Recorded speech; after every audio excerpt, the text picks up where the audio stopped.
We're gonna have to name these, by the way, these two, because there's gonna be so many fucking recordings. All right. No, sorry. We are back from. Wait, was I sitting like this or like this? Okay.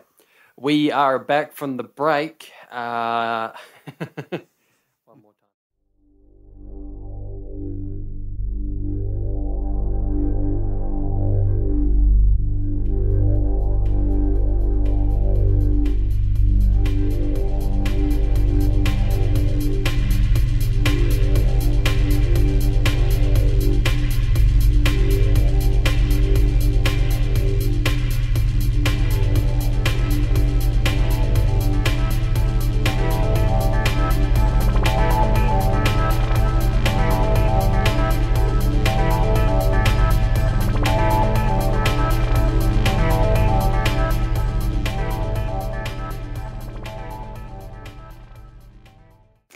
You are listening to Alternating with Eric, episode 25.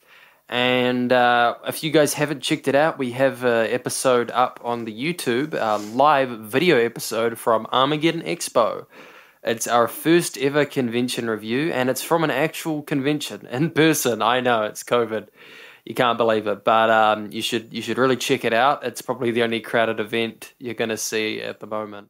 I am Connor, and I have, well, Eric with me. Eric. Hey, Connor. Good to be here. So I'm Connor. I'm a musician, sound engineer, and we talk and review anime. And Eric is a Russian martial artist. Yeah, that's a wicked way of describing me. Yeah. So, Eric, how have you been? I've been doing well. I've just been working and training this week most of the time. Obviously, it's been taking quite a lot of my life at the moment.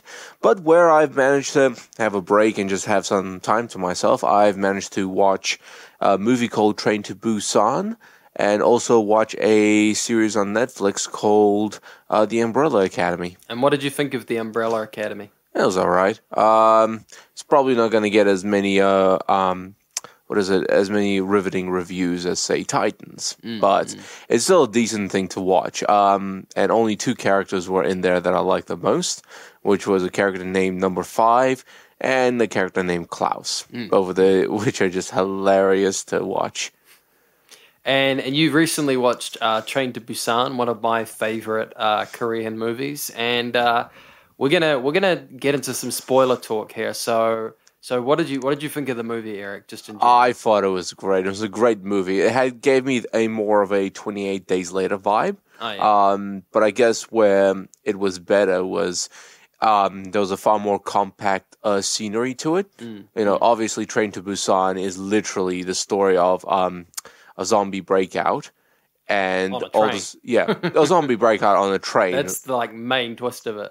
Pretty much, which makes the whole movie seem far more compact and far more tense. I'm really surprised we haven't seen more things on a train, because it's the perfect setting for a horror movie. It's a vehicle that you're stuck in, that you're isolated in, that you literally can't get out of, and there's a threat chasing after you. Yeah, I do remember there was a review of an old 1960s, I think. Not on 1960s, and maybe earlier on or later on, a TV series about a train. It didn't exactly get off that well, but it was one that, well, it wasn't a horror one either. It was just like, a lot of silly. It's not the first movie that was literally a train going towards the screen. No, not really. But the whole movie was really enjoyable, and there are a few characters where you think, why didn't you just die early on? Yeah. And obviously at the end of it, most of the characters don't survive as usual. But with the ending, it's actually much sadder. Who is your favorite character? It would definitely be the what is it? I guess the martial arts dad. Yeah, as we've been described. My favorite too. We had a little off mic talk about it, and we both agree that martial arts dad shouldn't have died. Best character in the movie. Yeah. Especially since he's the guy who fights the zombies hand-to-hand, in hand-to-hand combat. Now, when I say this is a 28 Days Later vibe, I mean it. This has got, they're ferocity. Fast zombies. Yeah, they're fast zombies. They got the same ferocity as the 28 Days Later zombies. The same terrifying expressions. The makeup is beautiful. And also, it's got a bit of World War Z in it, I've noticed, with those zombies, piling up like ants trying to get I love that you said the zombie makeup is beautiful. Well, I've never heard anyone describe horror makeup as beautiful. Is Freddy beautiful? I mean, I know it's great makeup, but that's the thing, though. Like, what's the best way to see the efforts of someone putting a makeup in a horror? Yeah, I don't know. I guess I'd use horrific. But I see your point. It's horrific. When it's horrific, it's beautiful. It's when it's horrific, it's a work of art. Yeah. And when it's a work of art, it's beautiful, right? So this is what I enjoyed about it, because I thought the makeup artist did a great job on those zombies. Obviously, like, a lot of it would have been computer generated. But then imagine on the few people that they would have had to put makeup on, and you think, man, you guys put a lot of effort into this. That looks great. Yeah. So, obviously, the 28 Days Later zombies, the makers of 28 Days Later, I was like, It's Danny Boyle, who's actually not a horror movie director. He usually does things like movies with Ewan McGregor and stuff, like Train Spotting and things like that. His shots of the zombies are quite fast paced, intense, a lot of shakiness, a lot of panning shots, and where you do see the shots that allow you to have enough time to actually see the zombies and see what they look like. In comparison to 28 Days Later, the Train to Busan zombies actually look far better. Especially since the 28 Days Later zombies still have eyes, irises and eye color, and you can see the eye color. But Train to Busan, the zombies are completely blind. So you know that these zombies are losing quite a lot of their senses. They're dying. The people are dying, and they're just turning into something else. And where 28 Days and 28 Days Later and Train to Busan do have another similarity where they, without going into a whole lot of monologues about it, they pick up on what the zombies are like. 28 Days Later, the zombies, take a bit of time before they sense where humans are to try and catch you. And spoiler alert, Train to Busan zombies, they cannot detect anyone in the dark. So, during one of the segments where the train actually went through a tunnel, the zombies stopped attacking them, and they were just wandering around, and they couldn't sense them until someone made a sound. Good scene. It was a really good scene. It was a great scene. Even better scene later on when they get out of a tunnel. There were still two people there, zombies right beside them, and they're like, "Don't make a sound." You also made a really good point that I didn't think about until I caught a train again, which is the fact that, like, they're on a train and there's like zombies coming in from one of the cabins, and they don't like break off the train into they don't split it.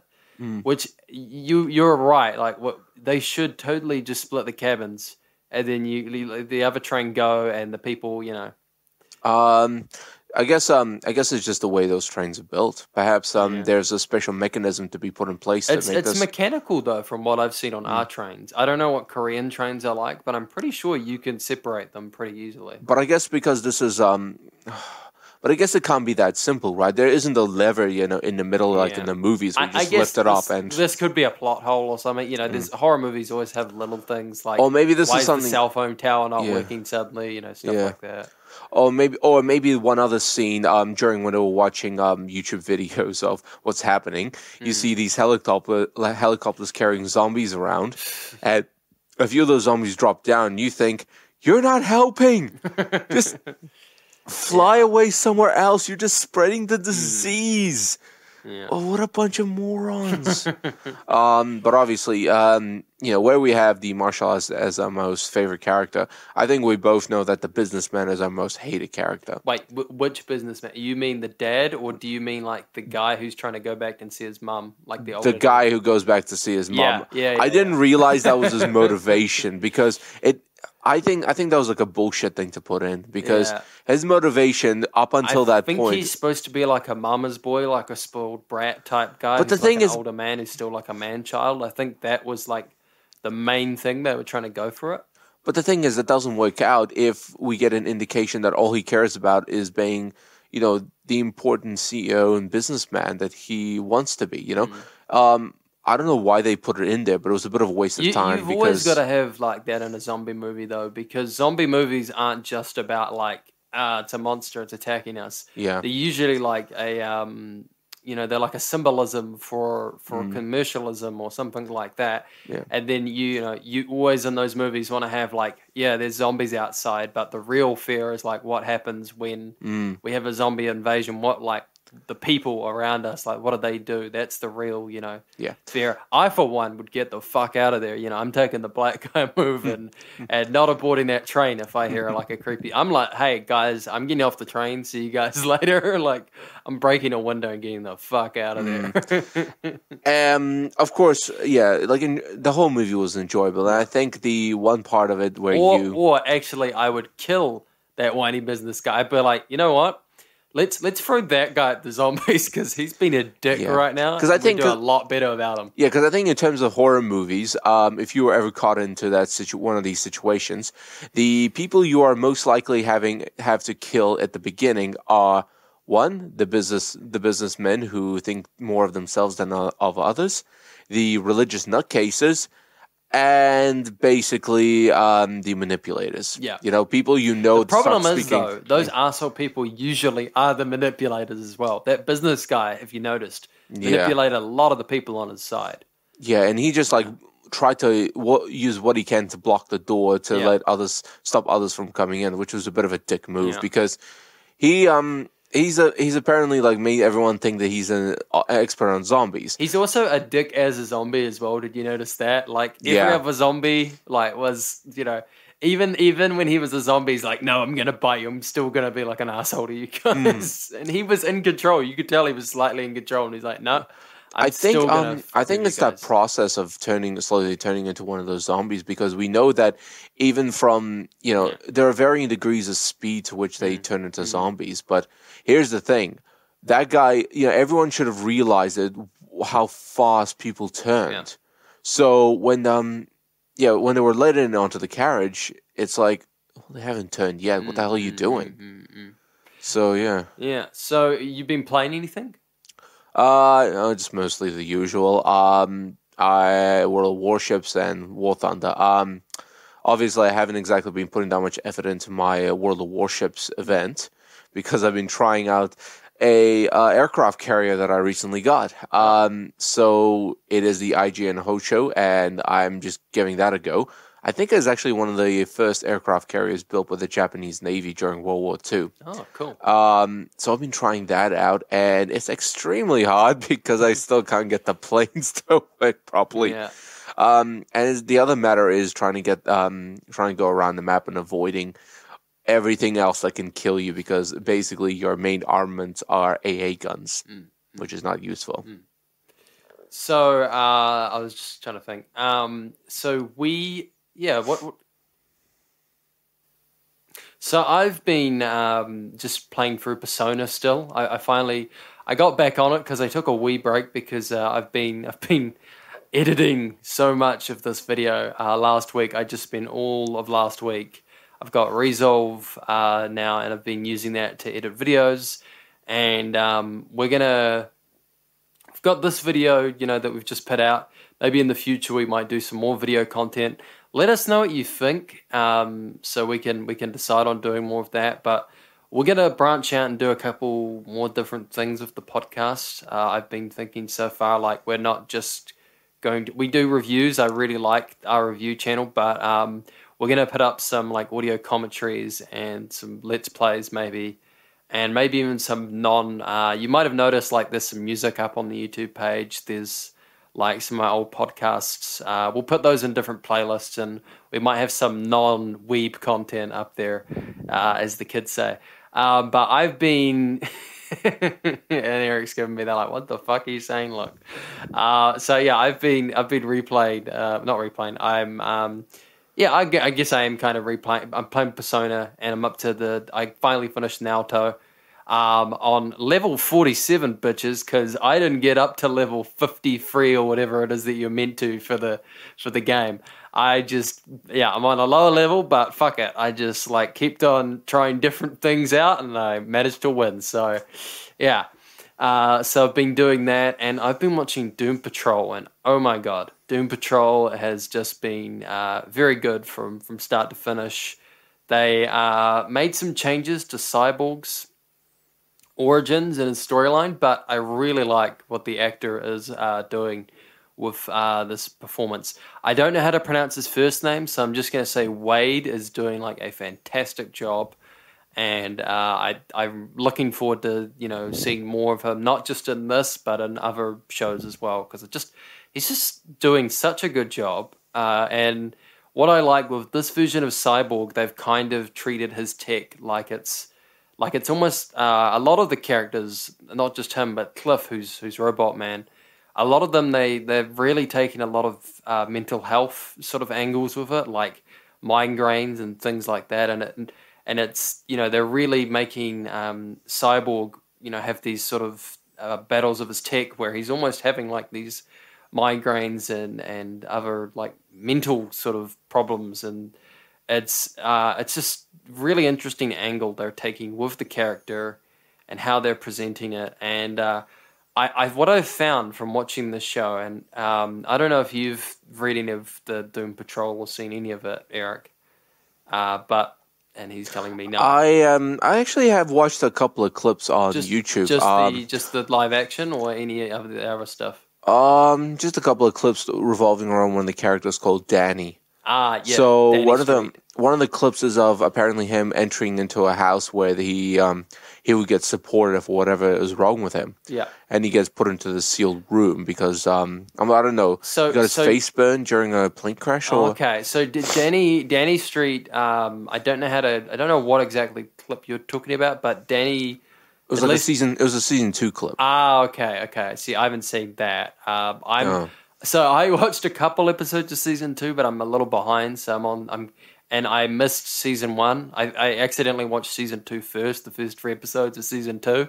So I'm going back and watching all of season 1. And in season 1, at least, Danny is like a street, but it's got a personality and it can actually talk. It's best way to explain it. Anybody that knows, it's a Grant Morrison thing. That anybody's read Grant Morrison like gets that straight away. He loves his weird concepts like meta, sort of stuff. Like he's got a character in this called Animal Mineral Man or something like that, which is literally a dude who's got like a plant hand and a dinosaur head sticking out of him. That's the Eric's gonna be like, what the fuck? Look, it's an interesting concept, and there's lots of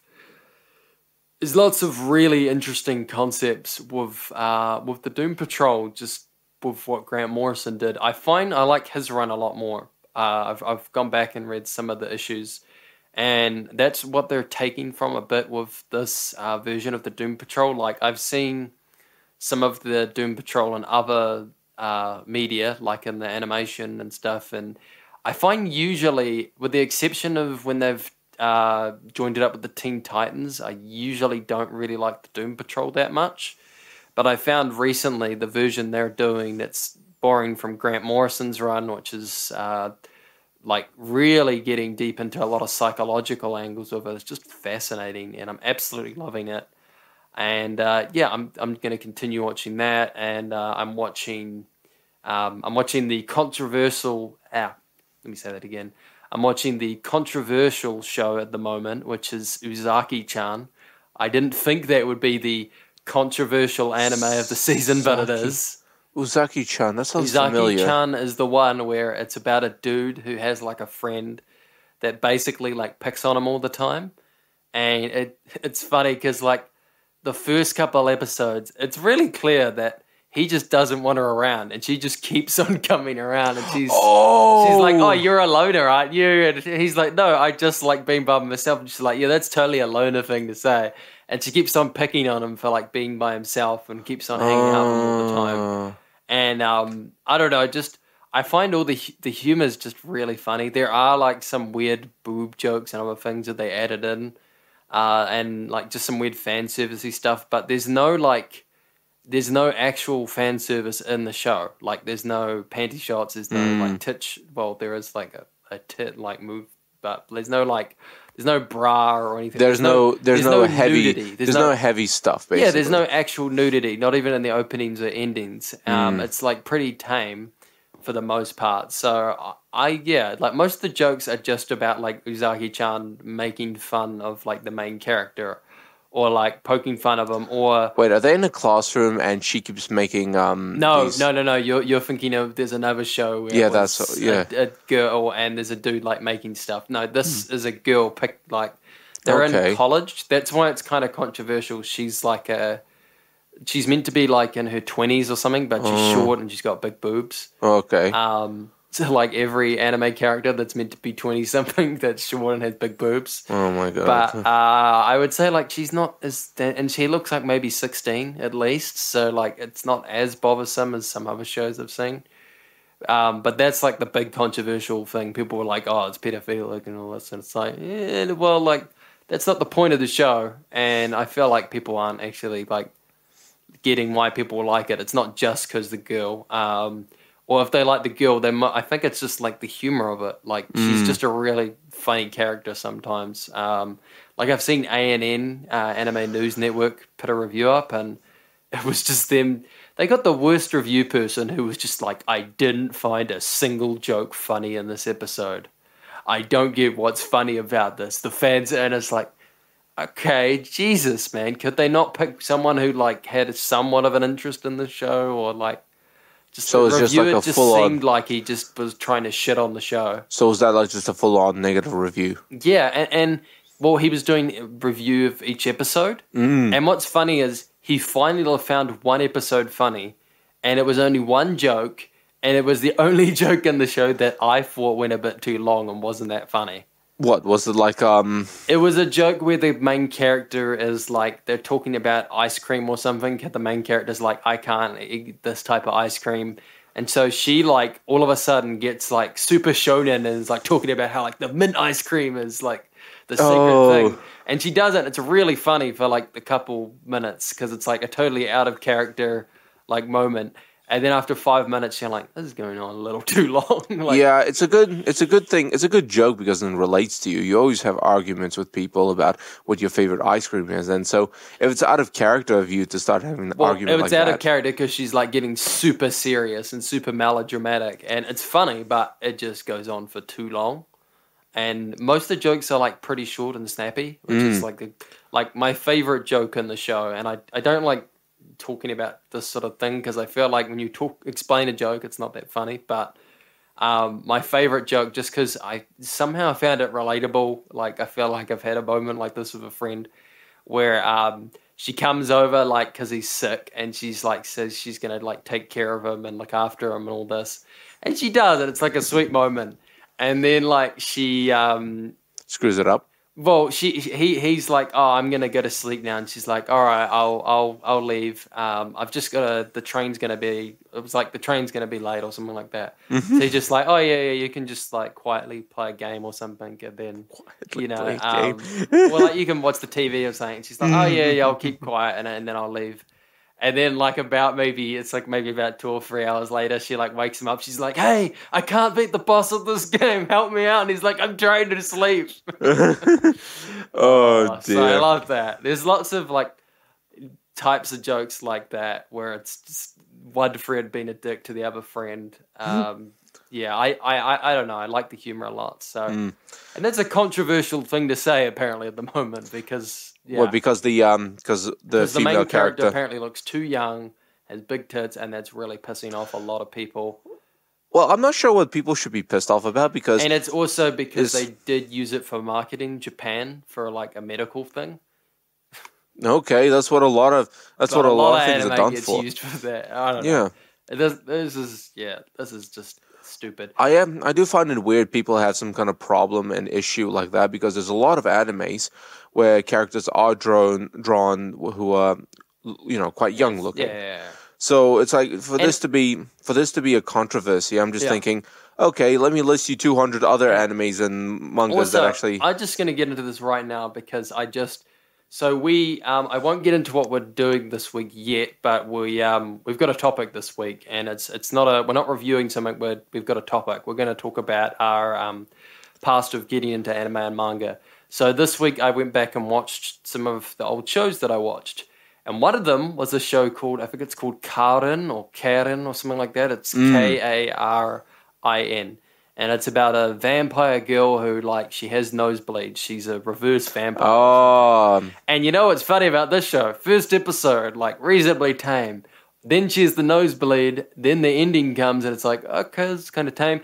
Then the opening for the second episode is fucking half naked, like, nudity. And this girl is, like, 14, 13, like, pretty damn young. And I was thinking, like, Jesus, this is what fan service, this is what, like, these are the type of shows people should be complaining about in terms of, like, fan service and underage characters, or underage looking characters, because this character looks underage and has been fan servicey. And the more I think about the nosebleed thing, the more I think, like, wait, nosebleeds in Japan, like, in animation, basically an erection. Yeah. And this girl is, like, bleeding a massive amount out of her nose, but she's attracted to someone. Yeah, that's what it had to do, isn't it? Because her vampire powers apparently have something to do with why she's got a nosebleed, isn't it? But let's be obvious, it's just an excuse for them to do, like, a fan servicey thing of saying, like, oh, she's really turned on by this guy and then she bleeds. And oh, boy. Yeah, you get where it's going. So, that show, buddy, is way worse, in my opinion, than Uzaki-chan, and I could think of a ton of others. But we're going to go to a break now because I need to go to the toilet. I'm going to say that again. We're going to go to break now, and when we get back, we are going to talk about our history with anime and manga. Catch you guys after the break.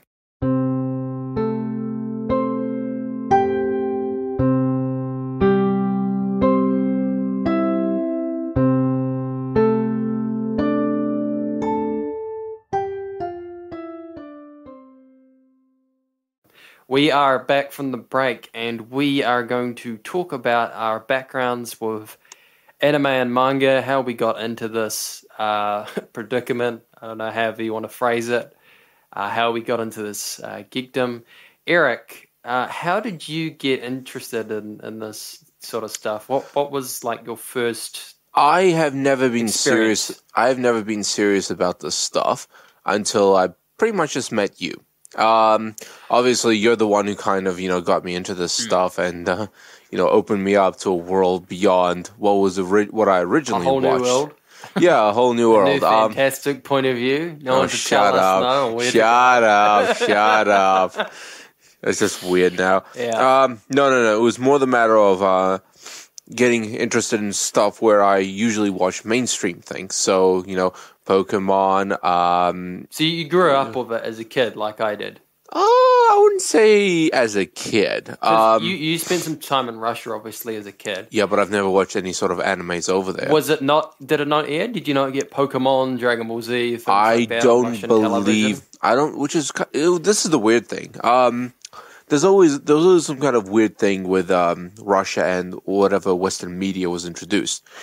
I remember having watched Disney films while I was in Russia, but I hardly remember watching any sort of anime, or stuff that would have been streamed in Japan, but then fixed in America. So you got one version in Japan, but then you might have got, like, to Russian dubbed anime or something like that. Yeah, I don't remember actually seeing that, but I do remember, at least after coming to New Zealand, I have watched Pokemon.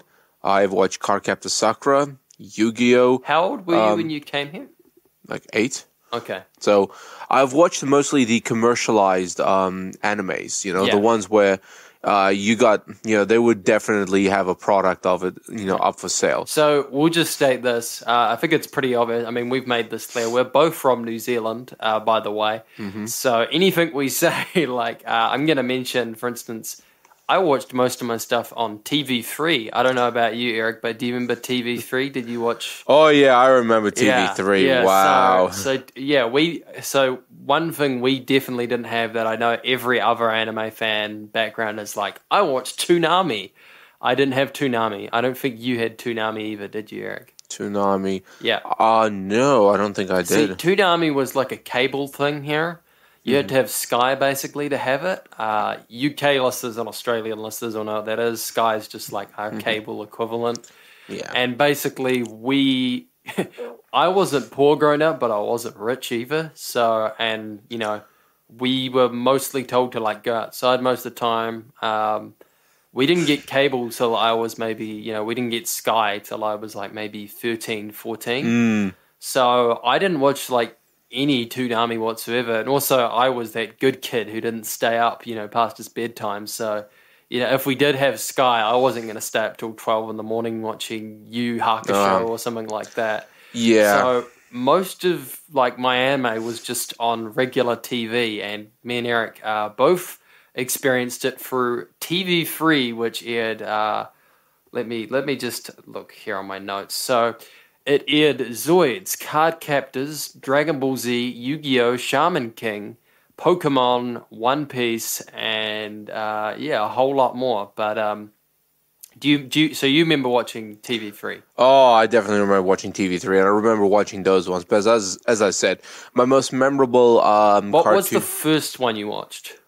Definitely Yu-Gi-Oh. Yu-Gi-Oh? Yu-Gi-Oh. Yeah.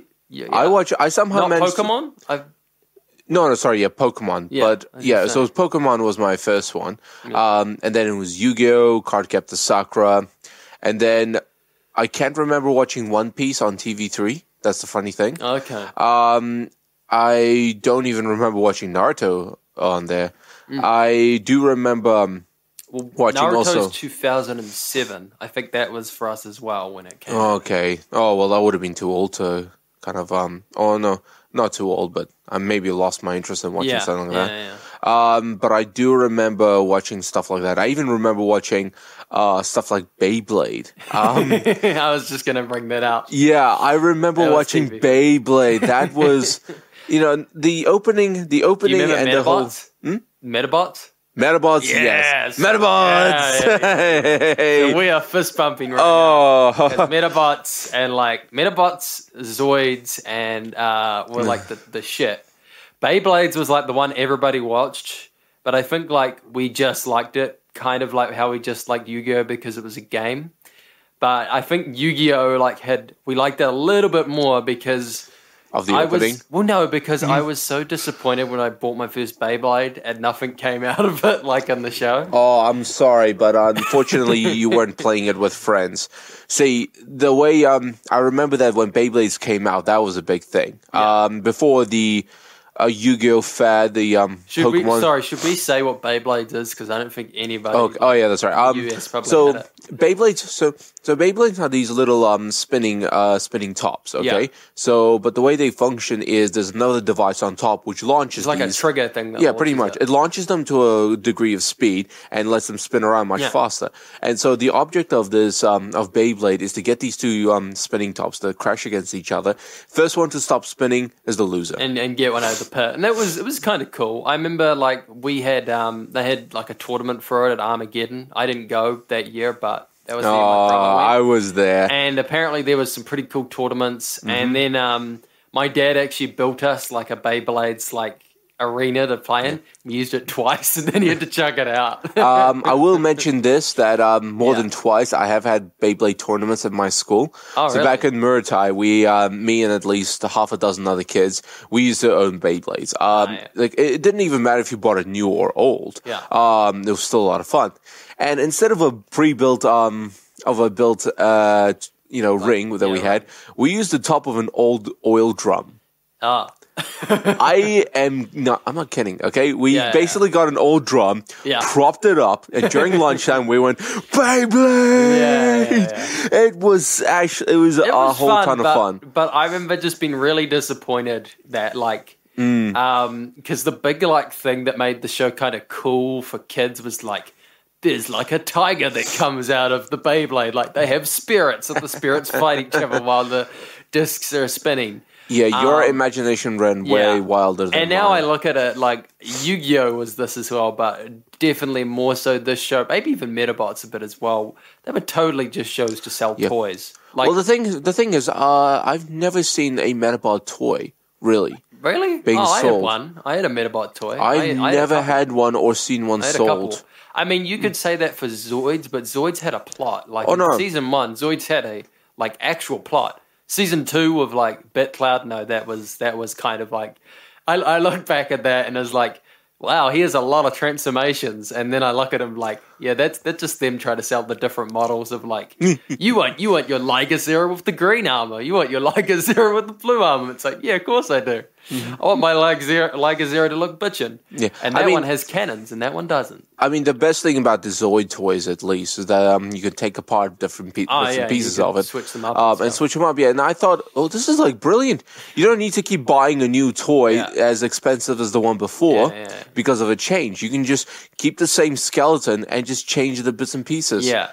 So just because people may not know, like, I know some Americans experience Zoids, but Zoids to us was like a really big deal because I know for a lot of Americans they had Toonami, so they got like Gundam Wing, and I know some Australians and some people here I got that as well. But like for us, we didn't have Gundam Wing, we didn't have like Gundam or Mac or Robotech or anything like that. Like we were far too.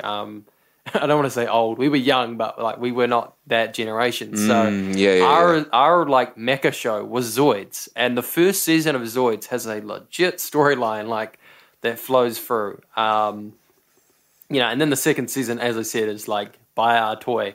Here's our new model kit of this version of the Zoid. Here's our like green one. But the first season, like it was the same model. Nothing ever changed about it.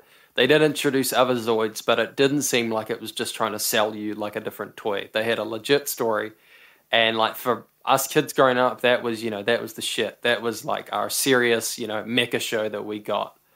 And I think it's why I liked stuff like Blue Gender and things like that as well. Because like it's the first, it was a desert show as well. Like it was a desert mecha show, which you don't really see that much. Unless you wait a while and Darling in the Franxx comes out. Well, it helped as well that we were also watching Yu-Gi-Oh, which was like also like an Egyptian in the desert, sort of thing. So like that. We don't really figure that out until seasons I don't know, 5 or something. But it's got an Egyptian theme. Like, I remember as a kid, I was really into Egyptian stuff and dinosaurs, of course. Like, Egyptian stuff, dinosaurs, and robots was my shit. So you put any of that in a show, and I'm like, yeah, I'm watching that, And so Yu-Gi-Oh was born from the dreams of young Connor. Yes. I love Yu-Gi-Oh! I didn't actually play the card game that much. I just legitimately liked it was the story. better. It was better in its first generations, maybe even second generations. Yeah. But later generations did that. Yeah. Later generations, for some reason, had to overextend on the effects of cards, and so basically make the writing so tiny, so to add everything in that you needed a magnifying glass to check it and go, what the hell does this say again? Oh, yep, I got it. And so it's funny. Like we talked about Beyblades a second ago. One thing I didn't mention that also happened with Yu-Gi-Oh was like, and we laughed at Beyblades for doing this, but then Yu-Gi-Oh did this later on, which was like, oh, isn't it ridiculous that the guys in Yu-Gi-Oh play like card games on their motorcycles? Like, isn't the cards all going to fly off? But then what's funny? Beyblades had even more ridiculous shit. Like there was an episode where they've got the like trigger things to throw like their Beyblades, and there was literally a team of athletes, like actual athletes, that had basketball Beyblade, like tennis Beyblade, and it was the dumbest thing. It was like they had a tennis racket, and then they throw the Beyblade off it. I think I remember that opens up and a Beyblade spins out of it. It was so stupid. I think I remember that. But I think in my mind, I thought that was like, this is the stupidest and coolest thing I've ever seen. Wow. Yeah. But you're right. Although the inclusion of what is it? We were dumb kids. We were dumb kids, but the inclusion of playing Yu-Gi-Oh. We both agree. Zoids was the shit. Zoids was the shit. But the inclusion of you playing Yu-Gi-Oh on motorcycles was also the shit. Yeah. But that came like much later. That was not like our first Yu-Gi-Oh was Yu-Gi-Oh. Like the Yu-Gi-Oh with Sato Kaiba that never introduced it until Yeah. That never introduced it. It was later generations of Yu-Gi-Oh that really did it. Digimon as well, because that was the other, there was the Digimon kids and there was the Pokemon kids. Do you remember? But I feel like we missed the Pokemon era because we got I think Pokemon was like a real 90s thing. And when I got into anime, it was when I was watching cartoons as a kid, it was, I was born in 95. So I got a little bit of the Pokemon rush, but I felt like it died down, and Digimon was coming in. So I got a lot of I remember way more about Digimon than I did Pokemon growing up. And that's the one thing you've mentioned. I keep forgetting that I've also watched Digimon. I don't know how I keep forgetting these things. Well, everybody remembers the theme song. I think that was the big. But do you remember when they announced that they were going to kind of? I don't know what they were announcing about Digimon, but during the Armageddon Expo in TSB Bank Arena, they were announcing something about Digimon. I think maybe a new movie or maybe a rehash. You told and they started. They played the theme song and everybody lost their shit.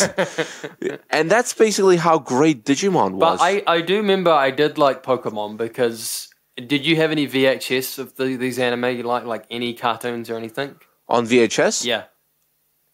Land Before Time. That was the only VHS I owned. See, I was a geek, and also not the Land Before Time that came after the Don Bluth, the Don Bluth film. The Don Bluth one I always loved, because it was just the best one. Yeah, the first one or whatever it was. But I was an anime geek before I even bloody knew what anime was, because I was the fucking anime hipster.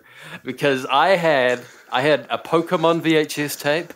I had Dragon Ball Z, Tree of Might, and I had Card Captor Sakura. It was like a pink VHS tape, and I felt so ashamed of it at the time. Now I look back and I'm like, it was fine. The only problem is, and I figured this out later, I had no idea as a kid that, one, these were Japanese cartoons, and that they also had, another dub, because you got a VHS. This is the reason why I loved DVD so much when we finally got into it, because, you would get a VHS tape and it would just be one audio track.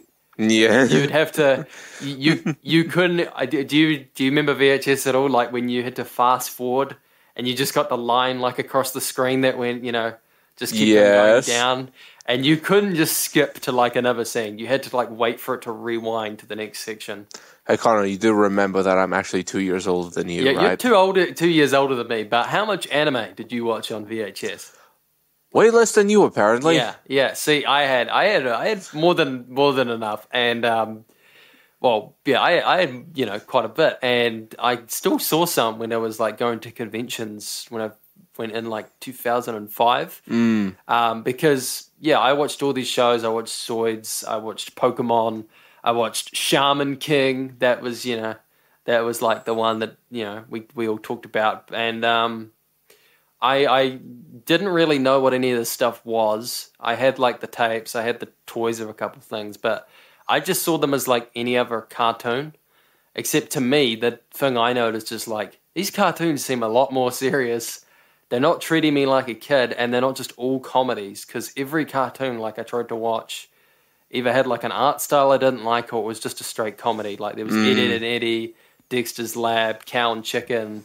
And some of those shows are alright, but they had the one show I didn't appreciate as a kid was Samurai Jack. That was a that was a good show. That was great. But Cow and Chicken, I'm sorry if we've got fans of that show. That show looked fucking shit. I'm sorry, I just did not like it. Was a pretty Rugrats. I'm sorry, those are just ugly looking shows. Stuff like that.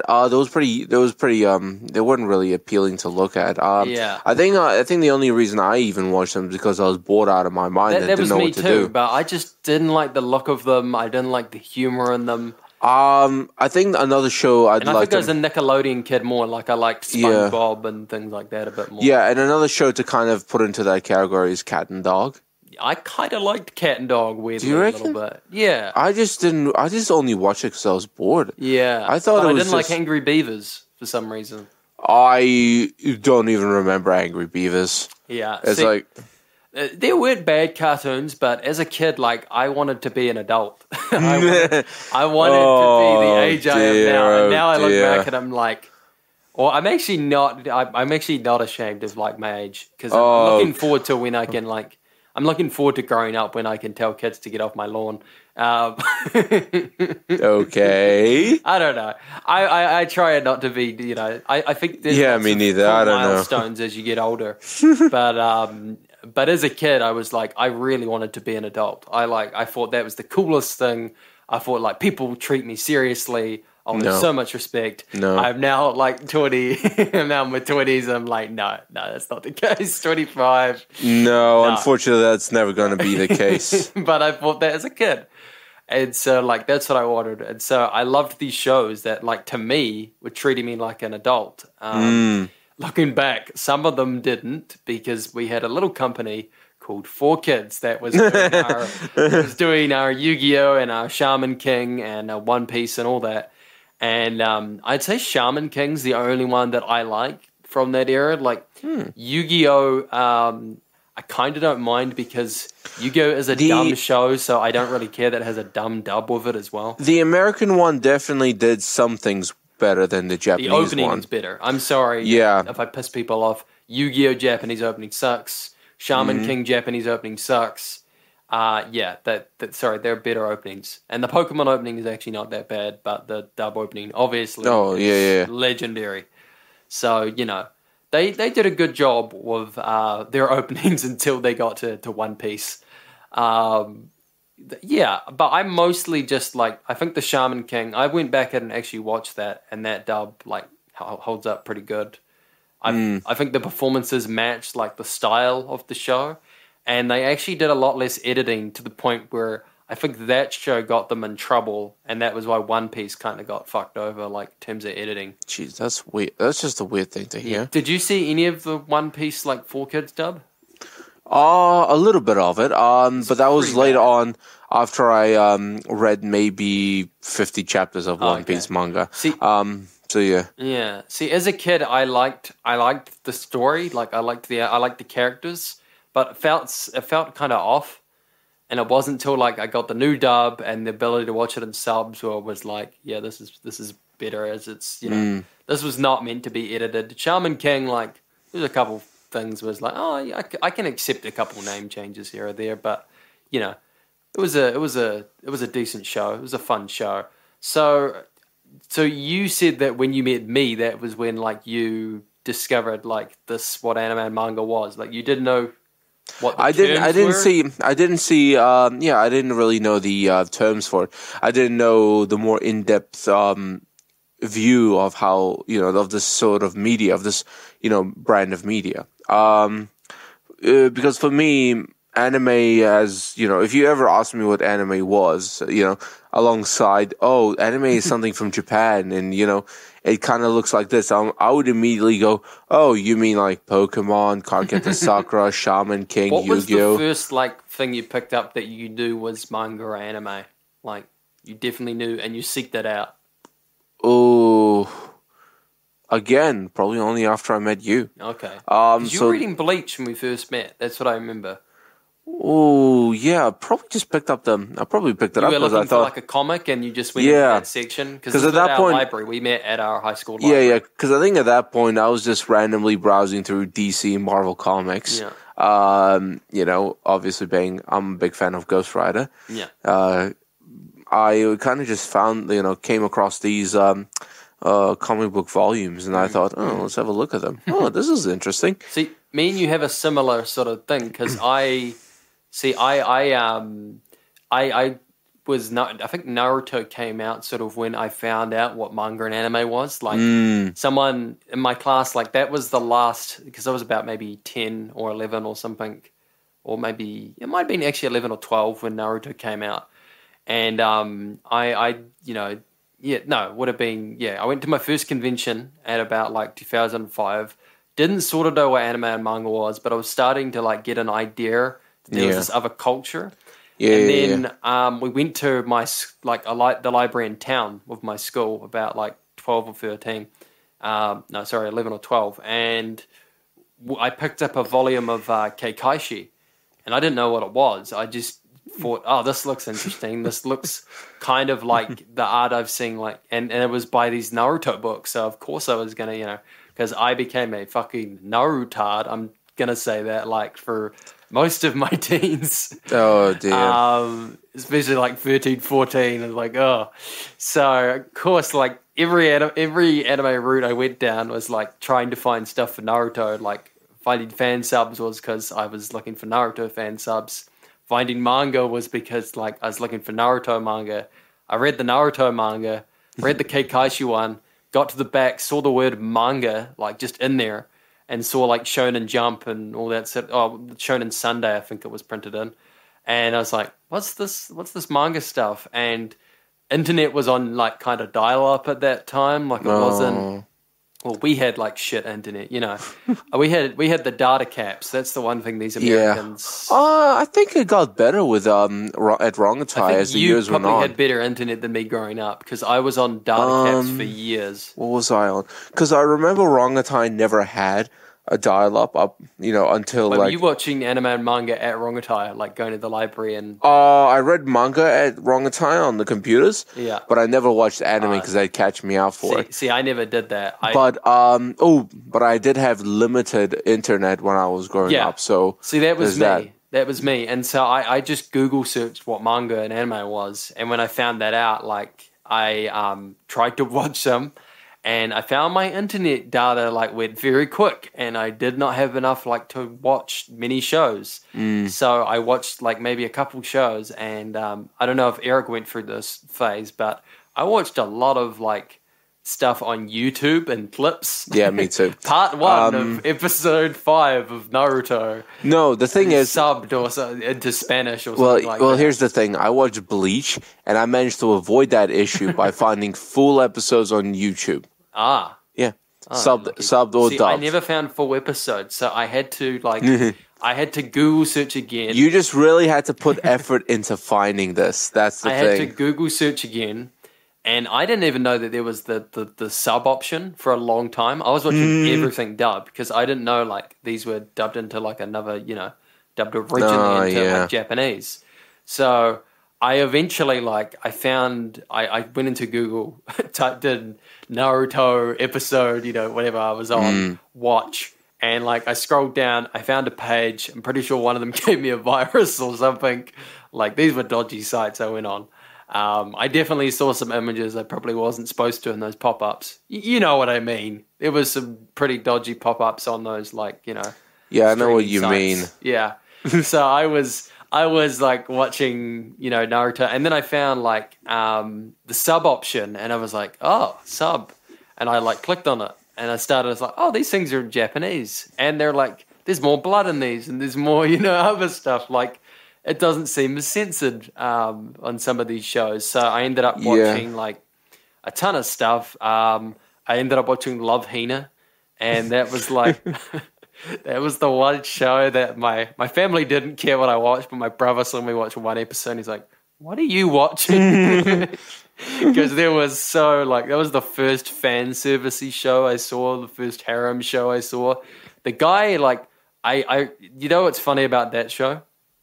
It gets so much shit, but that guy actually does hook up with someone in that show. Like, I remember he hooks up with the ditzy brown chick, like brown-haired chick. Oh, really? Yeah, like, they don't show it, but there's a shot of him and the ditzy brown chick naked in bed, like the cover's above them, but you're like, okay, this show just like clearly, he clearly picked someone, didn't stick with her, which is kind of annoying, but that happened. So like I got into fan subs, and as I said, my internet was just like, my mom after a while was like, yeah, our data usage is going real quick, because I was like torrenting or, watching stuff on YouTube, and I was just using up all our internet.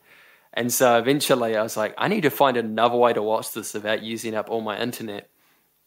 And I remembered like, the video shops are still open. And we had two like video shops in my area. We had like the Miramar one, and we had the Kulburni one, and the Miramar one had some VHS tapes of Rurouni Kenshin and like a couple other Where things. was the Miramar one? Because I only remember the It's Kilburn now a one. fish and chip shop or something like that. It's like an eatery Oh, now. really? It had a very small section, and it was where I discovered like kung fu DVDs and stuff, which was like how I sort of got into anime stuff as well. Because like I'd find it near, they'd be in the same section, or near like each other. And I remember like I picked up a Rurouni Kenshin one. And I wanted to get it, but it was M15. And I was like, yes. my parents won't let me get this M15, DVD. Well, VHS, wasn't DVD yet, but and then Hellsing, like I saw the covers for that, and I was like, oh, I would, when they finally like had the first DVD of that, and I was like, oh, I wouldn't mind getting this, but didn't get that because I was too little. It was like R16 or something, so oh, jeez, didn't go for that. But by the time I was like 13 or 12 and I used up all our data watching anime, like all our internet data, like I went to our Colburni video shop and they just had this massive 2-wall spread of like anime DVDs. So I just like every Friday or Thursday or something, I would like just get out 5 or 6 DVDs. I think it was like $10 or 5.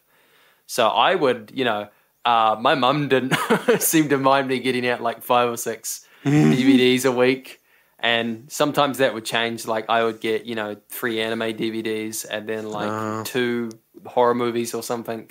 I used to have to, What did you do? Did you just?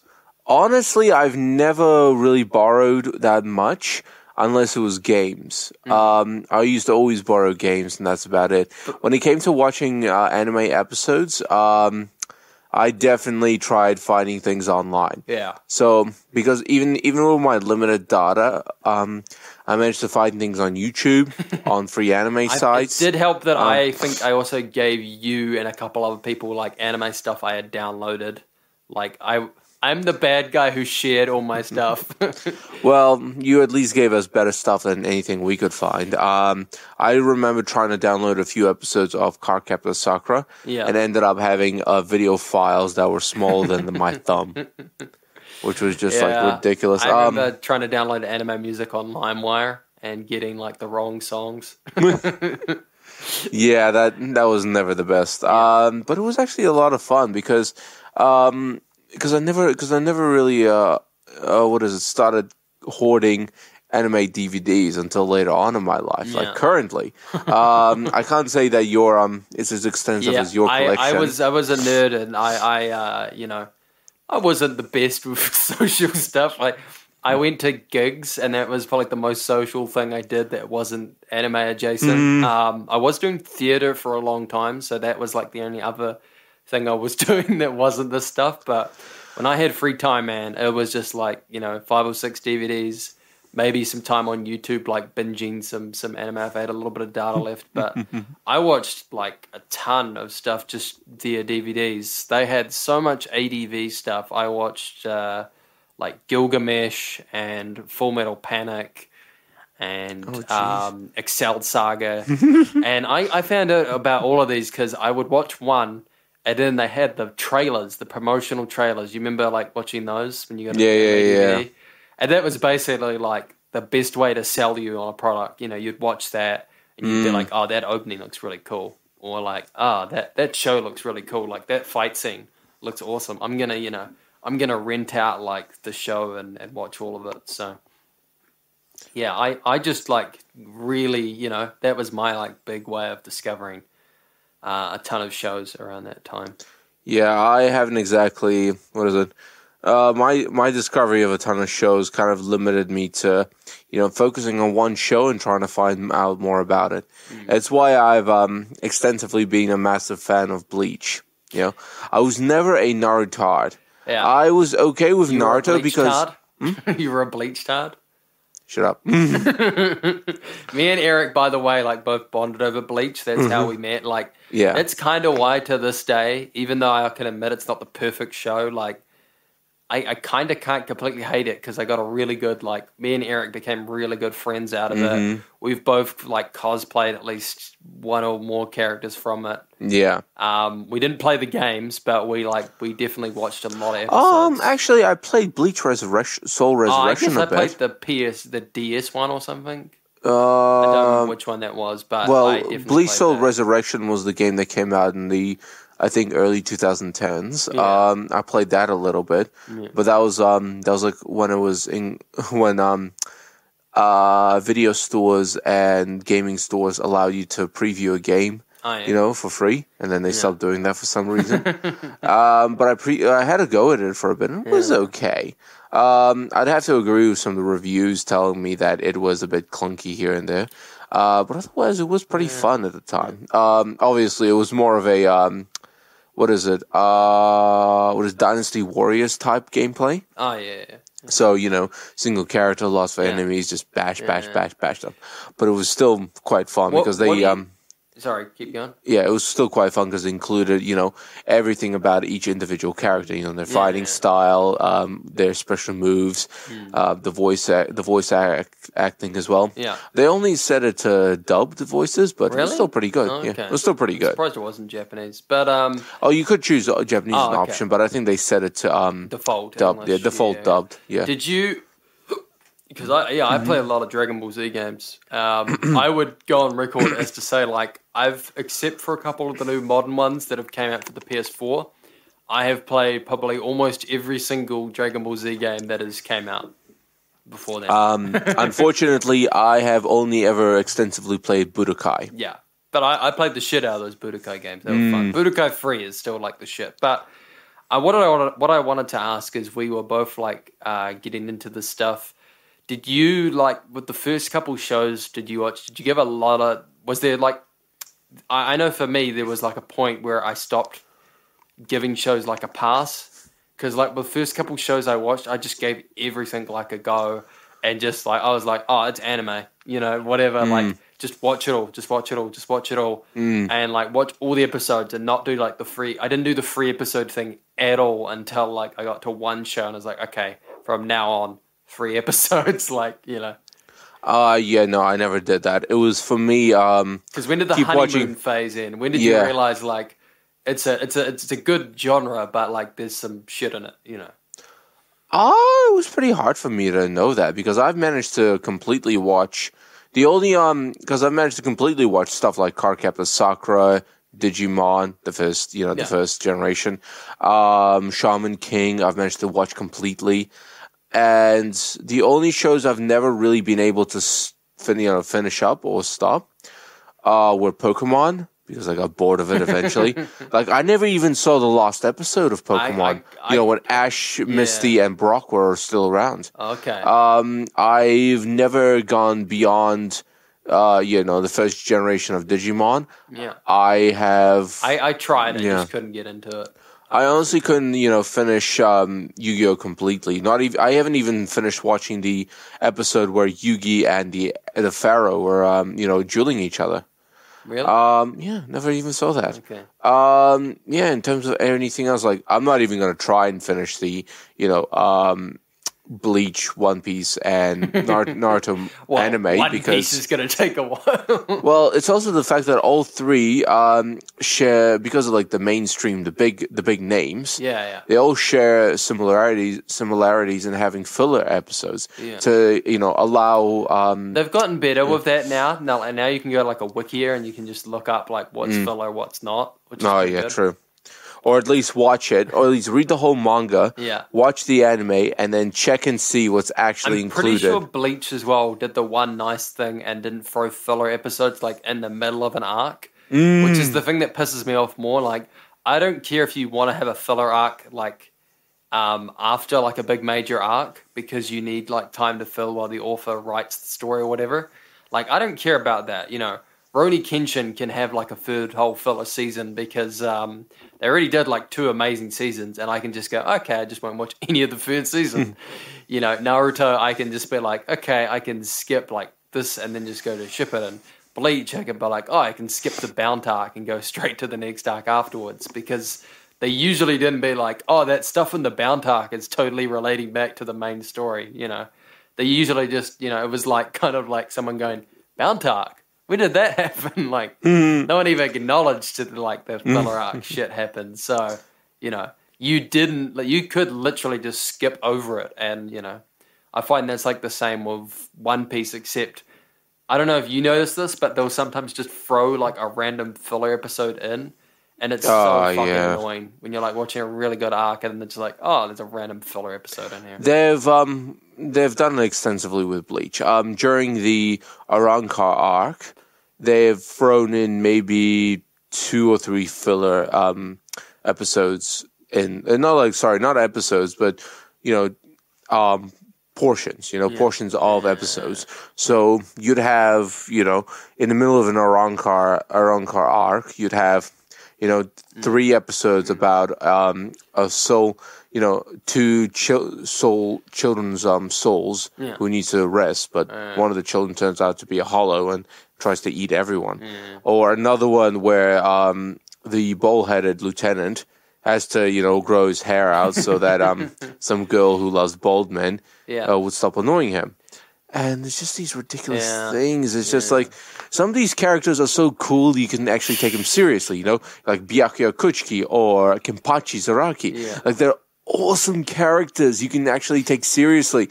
But then you put them both into situations that are so overly silly, like a filler episode. My favorite filler episode is the episode where they have this major villain that they like say like, oh, he's this massive threat and he's been around for ages. And it's like, why has no one talked about him until this episode? And then they beat him. Which one is it? Because there's a lot of those. No, but I mean that's like my like least favorite. Like, that's my favorite filler to shit on. The filler where it's like this big massive villain who's more powerful than like the previous 2 villains that were actually in canon. And then like he never turns up and no one talks about him afterwards.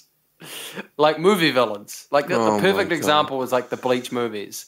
Where like only the second Bleach movie was actually connected to canon. The first Bleach movie, do you remember any of those guys? Did they ever like connect to the canon? No. They just got thrown in and then they're like, no. Actually, well, I mean, I remember from the first movie that they were just a clan that Soul Society threw out because... They're just a random clan, just like out of nowhere, pull out of your ass. Naruto was the worst because it was the same plot every single time, recycled. We got to save a princess and there's a villain.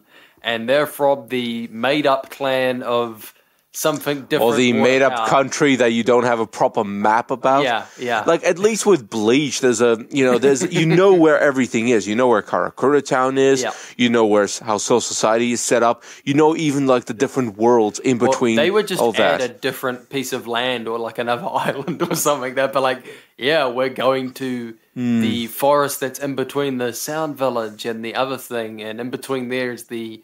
Hidden Nose Village or whatever fucking shit they came up with. Don't. You'll get a brain aneurysm trying to figure it out, so I wouldn't. What I wanted to ask, though, is was there, like, a point where you, like... Because I think everybody has, like, a point where they're just loving everything and they're just watching everything. And for me, like, I had that point. I was just watching so much, just getting into it, looking forward to every episode. And then I watched Haruhi Suzumiya. Was the big one that like I'd seen recommended on a bunch of sites, and I watched a couple episodes, and I was like, man, I've given all these anime a go. I've been so like lenient, and then I got to like the second to last or the third to last episode, and I was like, because when I got to the third episode of that show, I was like, is something gonna interesting gonna happen? And then they had like an arc where they were just repeating the same episode over and over again. And I was like, is there something wrong with my player? I keep on getting the same episode. I was like, no, the episode says, okay. And so then I got to like the second to last episode, and there is literally like a couple frames of just nothing happening. Just like a girl on a laptop. Nothing's happening. Nothing's like going on. Just complete silence. And I was like, this show fucking sucks. I have wasted my time. What am I doing? Like, I am not doing this again. Yeah, I remember Did you have a point? Like, was there a show that was like you were just like, no, I'm not. I'm gonna try and like be more picky, or I'm gonna, I would say it would be the Haruhi Suzumiya bottle episodes. Oh, so you're the same as me. Like that show broke, made you be like that episode kind of made no sense to me. I think it should have been done better because I was introduced to this sort of concept of a bottle episode. It's never really registered in my mind what these episodes were about. Why people put effort, any kind of effort or thought into it, and then it makes me realize it is just so that not much thought or effort could be put into it. But at the same time, it's like, yeah, but then that makes this episode suck, though.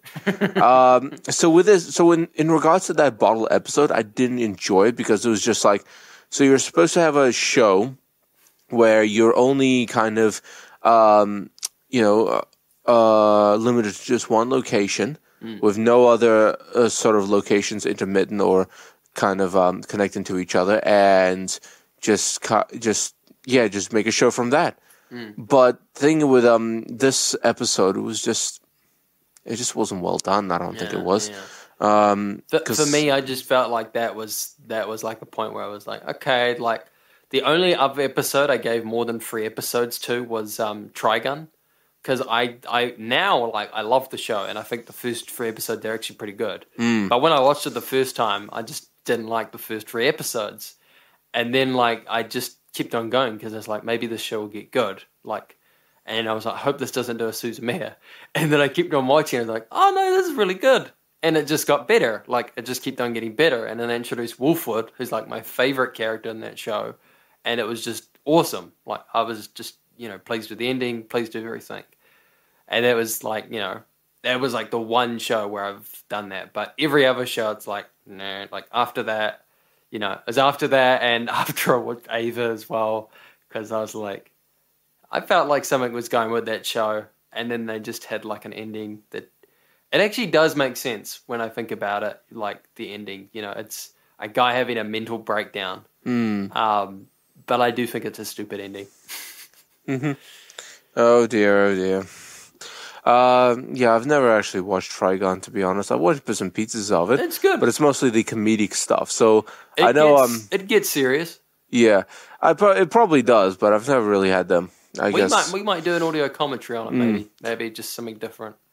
But definitely, it's a fun show, and I will say like that was one of the shows where I first started really watching more stuff in sub, because while the acting does get better like later on in that show, there was clearly, like, I look at it now and I can clearly see that they were trying to follow the lip flaps or something, like the dialogue, like perfectly or something like that, because they didn't have enough time to get all the lines out. So, and I get it's a comic show, so they're usually talking pretty fast, like Excel Saga, the character talks really, really fast and is really excited and has a really annoying voice. But that's intentionally, that's like part of the humor in the dub and the sub. Trigun, like, even though they were meant to be kind of comedic and stuff, you could, like, it sounded like everybody was trying to get through their dialogue as fast as possible. It was like, hey, I'm Vesta Sampi, I was like, Jesus, I know this is probably fast in the Japanese, but it's not this fast. And even the characters who aren't talking that fast are like, sound like they're trying to rush through the dialogue. Yeah. Like, it didn't get better until maybe like halfway through the show. So I started watching like more stuff in sub, and still watch some stuff. I'm a sub and a dub person. Eric's a bit more sub, but that was like, for me, I was like, what are they doing here with the dialogue? But yeah, I would say for me, like Suzumiya was the show where I was like, this isn't quite working. But did you what were like some highlights when you were first, other than Bleach? What were like some big shows that, like, when you knew what anime was that you were started like watching, they were like, this is really good, I'm really happy I'm watching this? Ooh, that's a hard one to remember. Or manga, because you can say manga. Mangas, I would have to say definitely the Hellsing manga. And another one that came up was Bloody Monday. Yeah. We've reviewed this, but it's still one of my all-time favorite mangas to read. I am quite sad they haven't made an anime about it yet. Although I'm a bit apprehensive about them having one. It'd be a bit weird now with COVID. Might still very work timely. Yeah, very timely, very insensitive, but who cares? But yeah, I'm just trying to remember because it's really hard. Well, we were both into Clamp as well. That's one thing that we definitely discovered. How could I forget that? Triple X Holic. Yeah. That was actually purely good manga. Yeah. Purely good I think anime as well. Tsubasa and all that other stuff, like, it's fine. But Holic is, like, the best thing they've done. Do you agree with me on that? I agree on that. Especially with Yuko being the character that she is. That was the best character ever. And definitely one of my more favorite female characters. Because the way she is, the mystique, the kind of the attitude, even the comedy that comes from her, that is really well done. Yeah. And it's like props more to the author than anyone else. They actually put effort in, quite a bit of effort in, into design into this character because, especially since.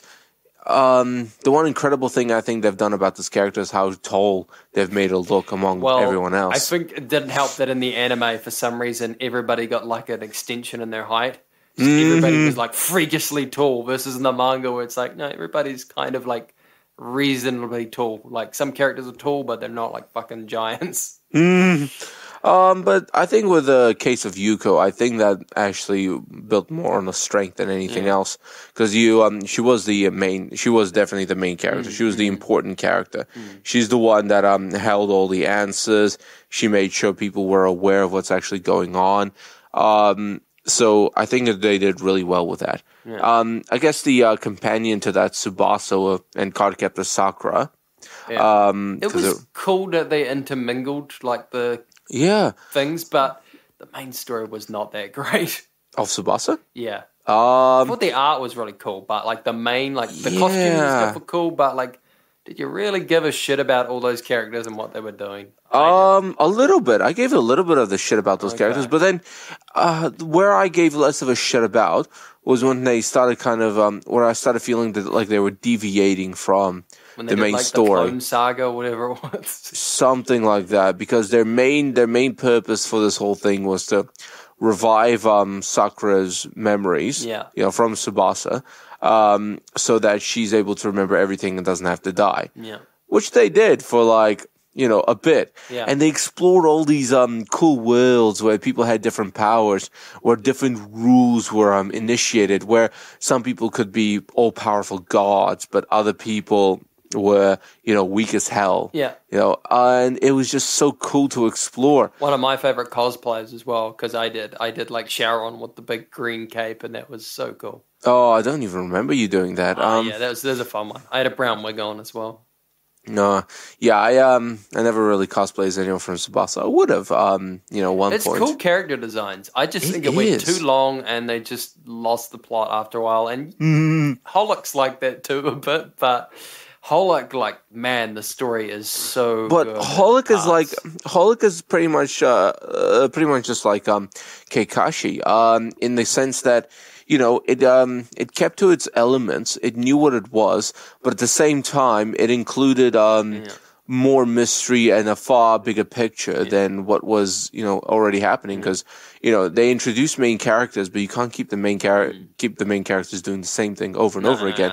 You have to put them in a bigger picture to understand exactly what's how the world works around them, how everything intermingles, and how forces behind these intermingling factors. Holic could get away with like going on for really long, as long as they had Yuko there. Like, as long as they had their main, like once they got rid of Yuko, it was like, well, your story's done. Like you've had your big dramatic moment. Yeah, you've made Watanuki the shopkeeper. You're done. Like, that's it. We don't need, like, a whole storyline of Watanuki now doing the Yuko thing. Because they did it anyway. Yeah, and now Watanuki's not involved in any of, like, the, main, like, missions or anything. Like, he's just out of the picture, basically.